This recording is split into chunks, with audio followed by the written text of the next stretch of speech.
Good evening. For this edition of Eddy's Kitchen, we're going to have a good old-fashioned fish fry. People ask all the time, how do you fry fish? What do you do when you're cooking fish? And how do you make sure they come out good? The secret is always fresh fish. Now, some of y'all saw my Instagram and saw that I got to go to Lake Fork last week and catch some good crappie. They are just a delicate fish and it's hard to mess them up. One of the great ways to cook them is to fry them. I want to show you what we're going to do tonight.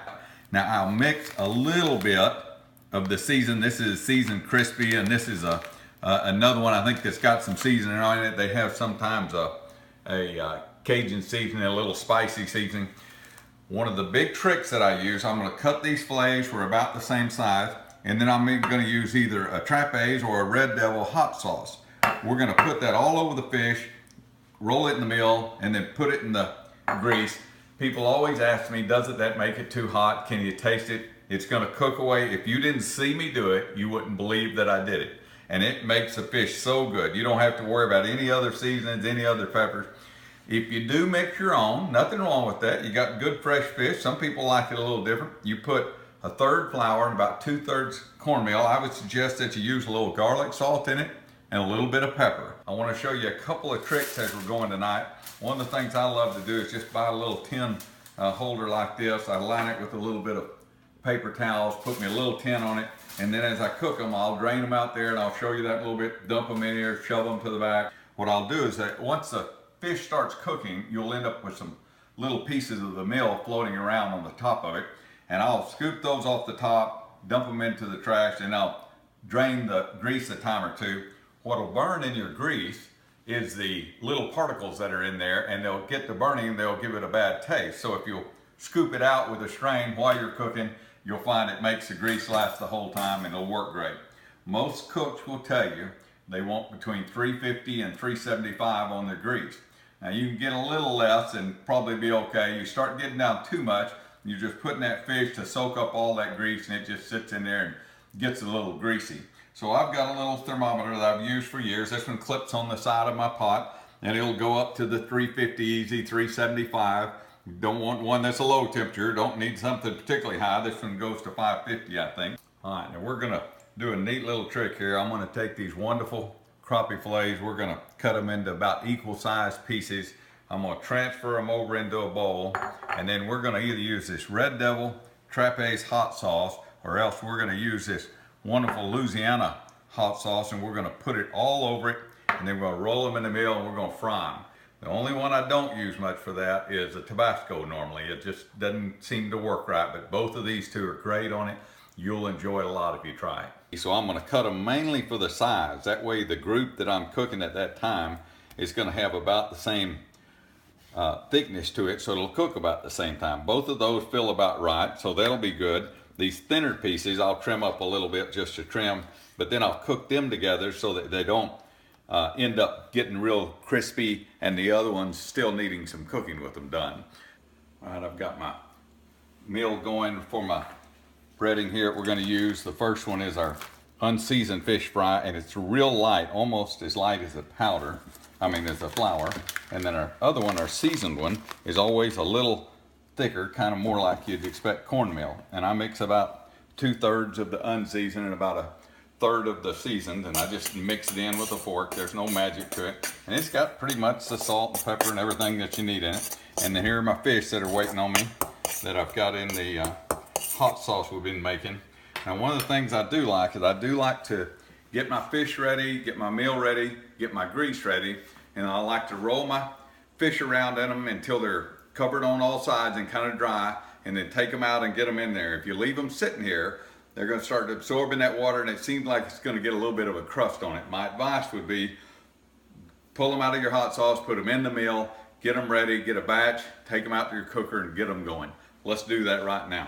I've got my fish already in the hot sauce, and I'm just dancing it a couple times in there. That's about the right dryness. Setting it aside. Don't go too many, you'll just get a bunch of water in your meal that you won't like. We've got our grease ready. You can see it's right about 350 and still climbing. I'm going to turn that regulator down just a hair. We're getting ready to put some cold fish in it. I tend to use the Crisco vegetable oil just because I find it cooks fine for what I do. I watch the temperature, I keep it clean like I told you.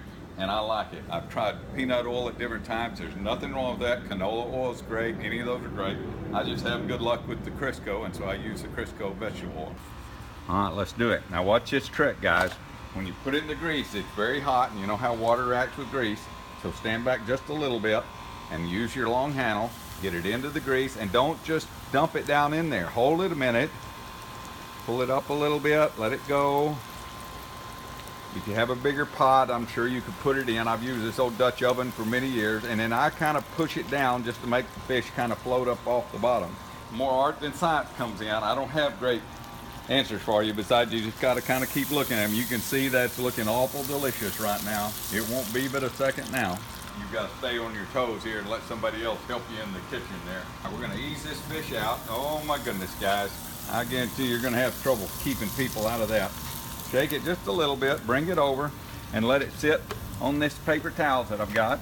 I just use this fine screen, and I just scoop it off the bottom, scoop it off the top, and that'll keep it out of your grease, and it'll keep it from burning. We're gonna let it get it back up to 350 again. Let's go add some meal and get some more fish ready. Again, it's a little bit of a pain to kind of fiddle with each piece, but let me tell you, it pays off in how the quality comes out. All right, guys, time for the next batch. I'm gonna show you my little trick here. I've got my little tent. I'm just gonna shake that right in there, and then I'm just gonna ease them back to the back, just under that tent just a little bit. We're gonna put that down, get our next batch in there. Same thing, let's watch our grease. It's gonna be hot. And be a little careful here. Bring it up and down, and push it down just a little bit, and you'll feel it come up. Looking good. Oh my goodness, that didn't take but a minute, did it? We're gonna get our fish basket here. It's looking good. We're gonna move it into the, and we are almost ready to go. There we go. Let's go in and have some fried fish. One more thing real quick. Be careful. You've got an elevated hot tub of grease. Watch your kids, watch your pets. I tend to pick it up and set it on the ground just so something doesn't come by and knock it out. Now we watch it very close. Our kids are all grown now, but we have kids over, and nieces, nephews, and hopefully grandkids one of these days. But be very careful with that grease. It's gonna be hot for a little while. Guys, let's get this wonderful summer meal ready here. We've got some crappie with fried up. I've cooked some wonderful mashed potatoes. We're gonna get a good piece of this summer corn that's all coming right now. I've got 3 or 4 pieces of this wonderful fried crappie that we've got. You will love this fish. We're gonna get a piece of sourdough bread that my wife loves the end, so let's get her the end in here. We pull some hot sourdough bread. I don't know if you can see the steam coming out of that. Chicken and fish you can eat with your hands. Fried fish, and I told you I love ketchup on them. I'm gonna put a little ketchup. Guys, it doesn't get much better than that. That's about as good as you're gonna get this summer.